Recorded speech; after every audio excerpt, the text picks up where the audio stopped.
Okay, so what I'll be starting off with is this structure. OH right here.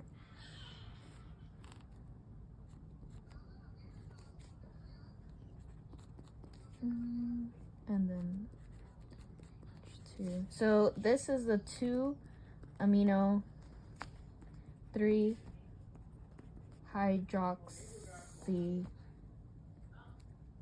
butanic acid. Okay, so first circling all of my functional groups. So this is an alcohol. This would be an alcohol. This is going to be my carboxylic acid. And then I'll do this one in pink. And this is my my amine. Because of that, it is nitrogen containing. Okay, so starting off with labeling it, I'm going to redraw it.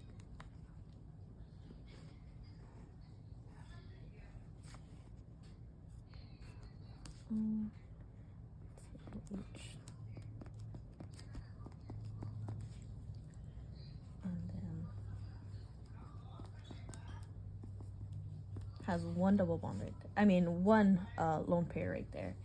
And the OH here.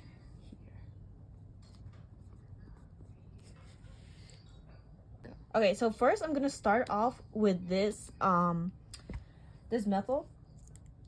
So I think I'm gonna do that. Let's see. I'm gonna do that green right here. This right here.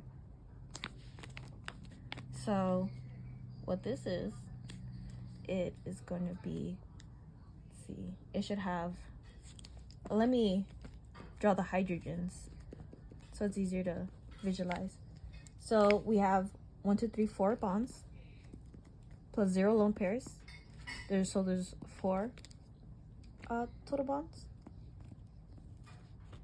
So my electron geometry is going to be 109.5 tetrahedral.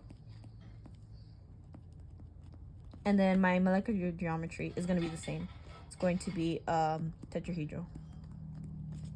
And my hybridization is going to be sp3. So moving on to this carbon right here. Yep. Okay, so that carbon attached to the alcohol oxygen, this is also going to be, I'm going to mark that green. This is going to be the same as this one right here. We know that because it's 1, 2, 3, and then carbon wants to make 4 bonds. So we know that there's 1 hydrogen there. So 4 bonds. So electron geometry is going to be 109.5 tetrahedral. Molecular geometry is going to be tetrahedral. Hybridization is also going to be sp3. So these two are going to be the same. So I'm going to move on to this oxygen right here. So that oxygen is going to be, actually let me draw the lone pairs on that. So I mean, just visualizing, that oxygen is going to have 2 lone pairs and then connected to that. So I'm going to do that red. So this is going to have 2 bonds plus how many lone pairs? 2 lone pairs equals 4 bonds. The electron geometry is also going to be 109.5 tetrahedral. However, the molecular geometry is going to be different. This is going to be bent. And then hybridization is going to be sp3. So that is going to be for that there. So moving on to this carbon, I believe it's going to be the same as these 2 carbons right here. So we know this because 1, 2, 3, and then that 4th bond right there. That's going to be 4 bonds. Electron geometry is going to be 109.5 tetrahedral. Molecular geometry is going to be tetrahedral. And the hybridization is going to be sp3. So moving on to this nitrogen, this amine group, we see that I'm going to label that pink. So we see that it has 1, 2, 3 bonds plus 1 lone pair. So 4, we have 4 bonds. Okay. So my electron geometry, that is going to be 109.5 tetrahedral. However, my molecular geometry is going to be different. I believe this is trigonal. I don't know how to say it. What is this? Pyramidal? Yeah, pyramidal. Okay. So hybridization is going to be also going to be sp3.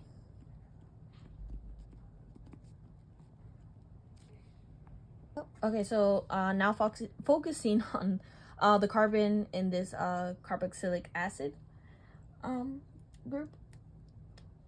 Let's see what color will I label that as. I guess I'll put that as, I'm gonna label that as blue. There we go, blue. So we see here that this carbon is attached to 1, 2, 3, and then 4 bonds. You can see that's attached to, let's see. Okay, so I had a brain fart there. Okay, so we could see here 1, 2, 3, 4. This carbon is connected to 4 bonds, but this counts as 1. So there's 3 plus 0 bonds equals 3 bonds. This is blue. Electron geometry is going to be 120 trigonal planar. And then molecular geometry is going to be the same thing. Trigonal planar. Trigonal planar. Okay, and then hybridization is going to be sp2. Yeah, I got confused there for a second because I was counting this as 2 bonds when this counts as 1 whenever we're doing this. So yeah, that's going to be 3 right there, and no lone pairs, so that's 3. Okay, so moving on to this oxygen right here. I'm going to, let's see, I'm going to put this as black. I'm going to put this black. Okay, so this has 2 bonds and 2 lone pairs. So this is going to be 1 plus 2, because this, remember, this double bond counts as 1. So it's going to be 1 bond plus the 2 lone pairs equals 3 bonds. Okay, or 3 electron groups, sorry. Electron geometry, that is going to be trigonal planar.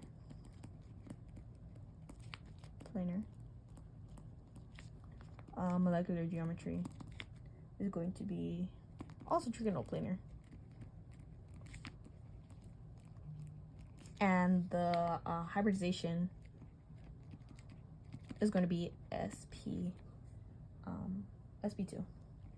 Okay, so we're not done yet. I forgot to label these. So this is going to be black. And then my pink one, where is this at? Where was this one at? Go. Okay, so this one's blue. Can't really see, but that one's blue. The pink one, I just forgot to label those 2. And this is the black one. So now I'm just gonna use my pencil because I used all of my colors that I had here. So for this oxygen right here, we see that there are oh, actually it would be the same as this right here. Yes, that would be the same as this one right here. So there's 2 bonds, 2 lone pairs, 4 that means there's 4 electron groups. Electron geometry is going to be 109.5 tetrahedral. Molecular geometry is going to be bent. So this and these are going to be the same. And so going on to naming, let's see what I do. Okay, so for naming this, at carbon 2, there we have the amino group right here. I numbered it. And then at carbon 3, we have our hydroxy, which is right here. So that's where we get the 2-amino 3-hydroxyl butanic acid. And then the butanic acid name is because there are 4 carbons, and when naming them, the highest priority group, we get that's the parent is 4. Okay, so second one was drawing the 4 constitutional isomers. Okay. R. Okay, exclude any. Let me go back to. Okay, so exclude any alkanes. Okay, so starting off, we see that there's gonna be 4 carbons. So let me do this. 7 hydrogens. Doing so, we could get 7 hydrogens with here, like this. Let's see, 2 on this, 2, 2, 4, 6, and then we have that 7 right here. So 7 hydrogens. So naming this, we see 1, 2, 3, 4. So this is going to be cyclobutane. Let me see if I have my paper. Yeah, cyclobutane. Parent is cyclobutane. Okay, and then naming this, let's see. So this is going to be bromo cyclobutane. Okay. The next one that I would do is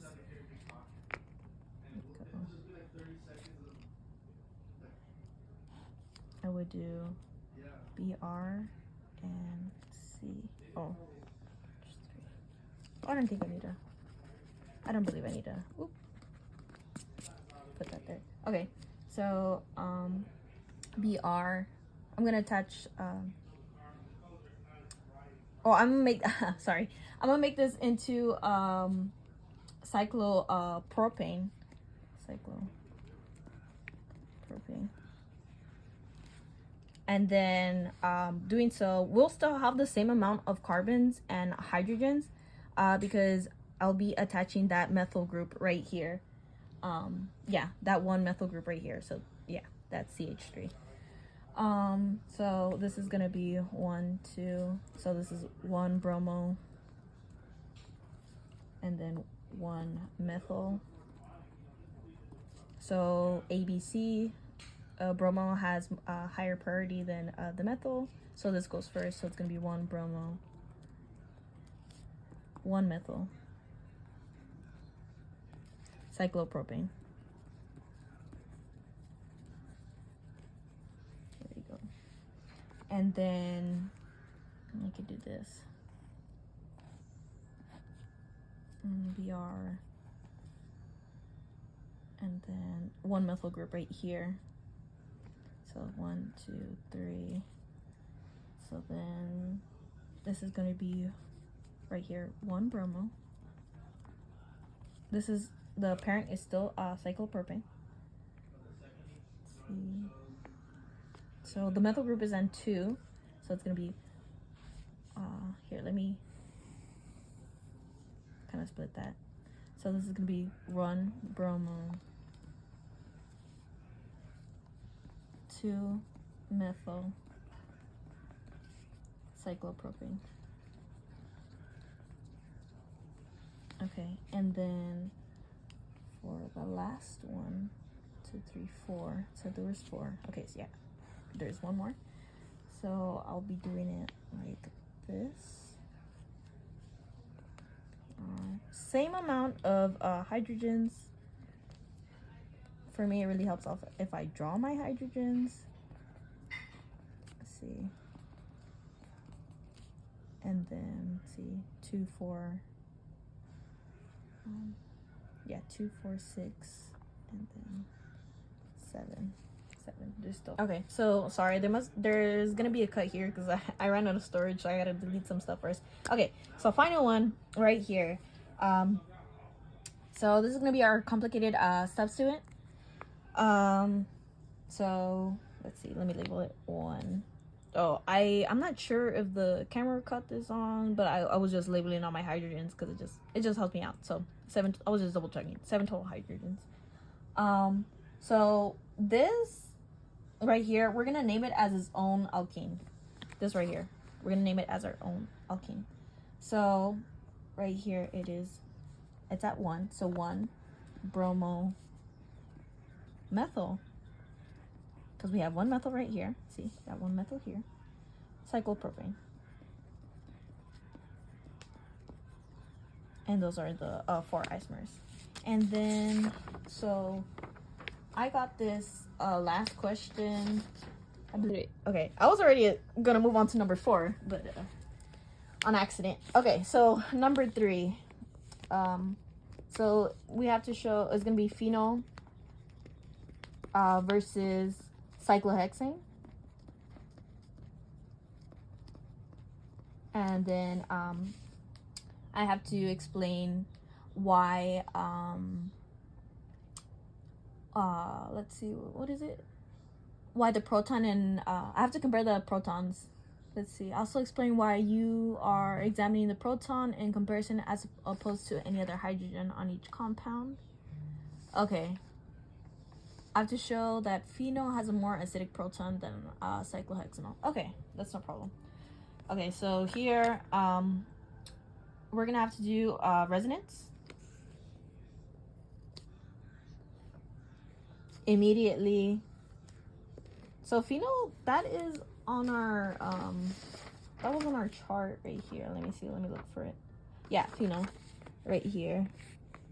Phenol's right there. There you go. Our phenol.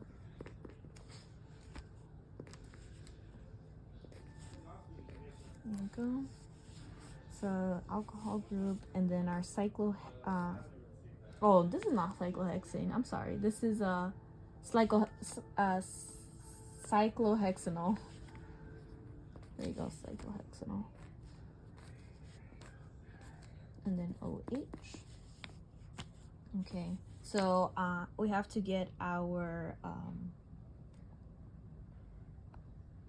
okay, we have to get our conjugate base. I had a brain fart right there.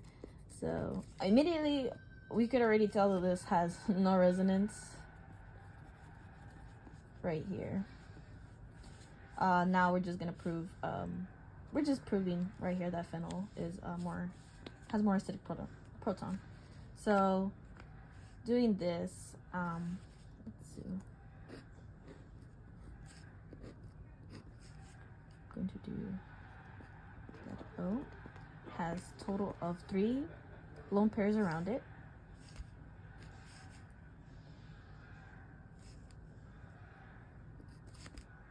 So starting off with 1, 2, 3. This is going to turn into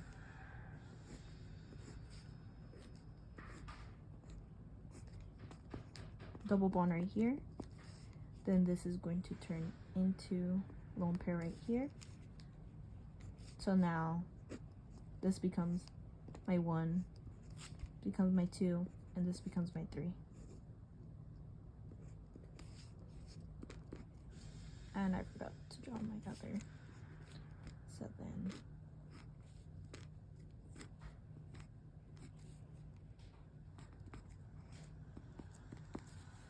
So then this becomes my double bond right here, 2 lone pairs here, then this here. This becomes 1, 2, 3.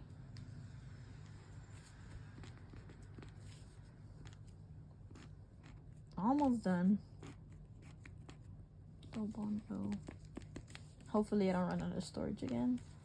So then double bond here, and then we have those 2 lone pairs here. One more. 1, 2, and 3.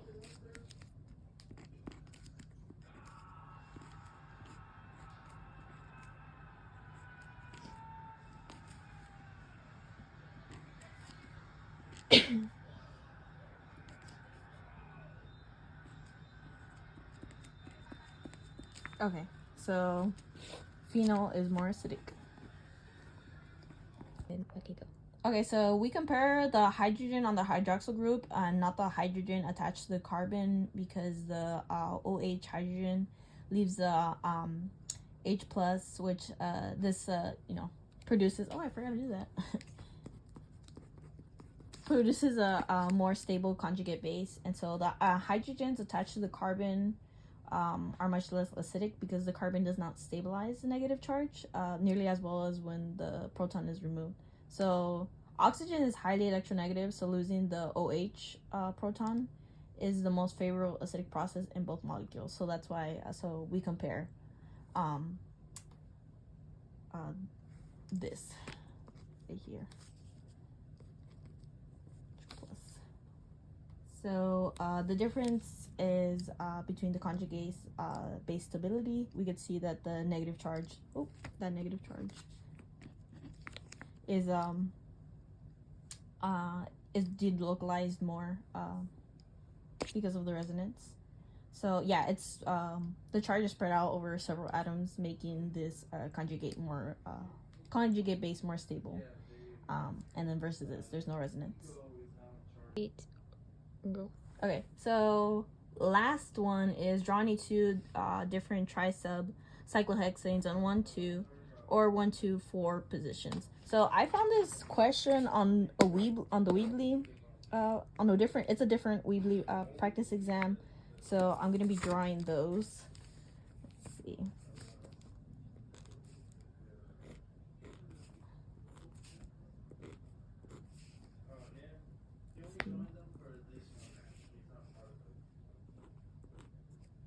And then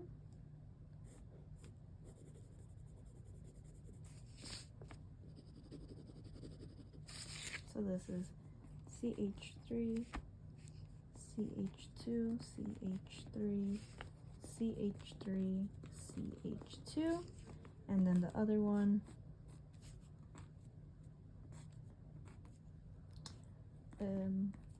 CH3, CH2, CH3, and then this one CH3, CH2. So we know that pointing this is pointing away from you. So when doing when drawing the chair configurations of these, if it's pointing away from you, which dash, how I think about this, dash is down and then wedges are up. So drawing this,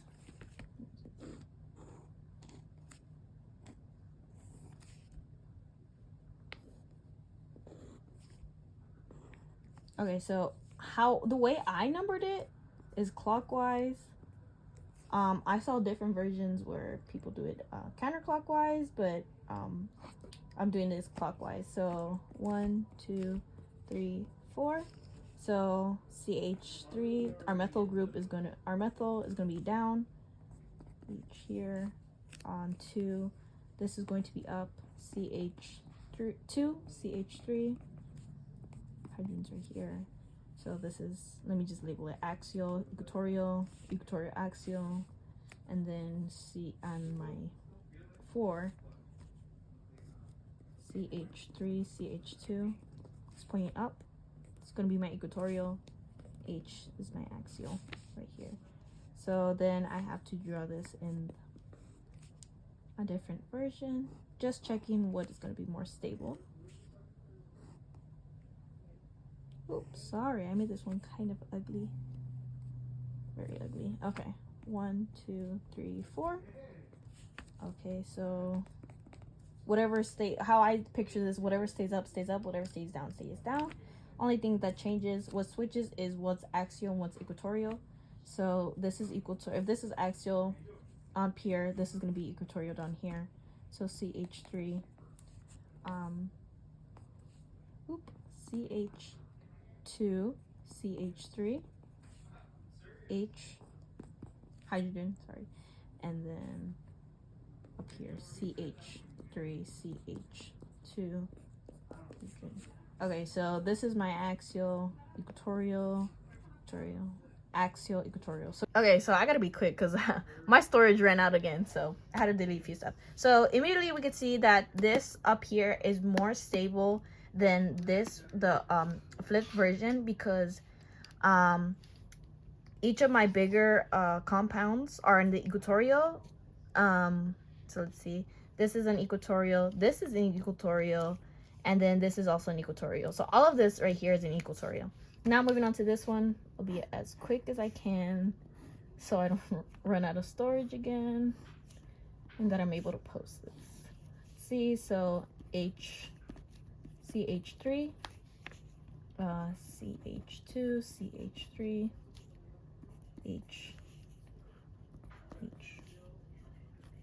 CH3, CH2, 2. So axial, equatorial, equatorial, axial, equatorial, axial. So then doing it this way,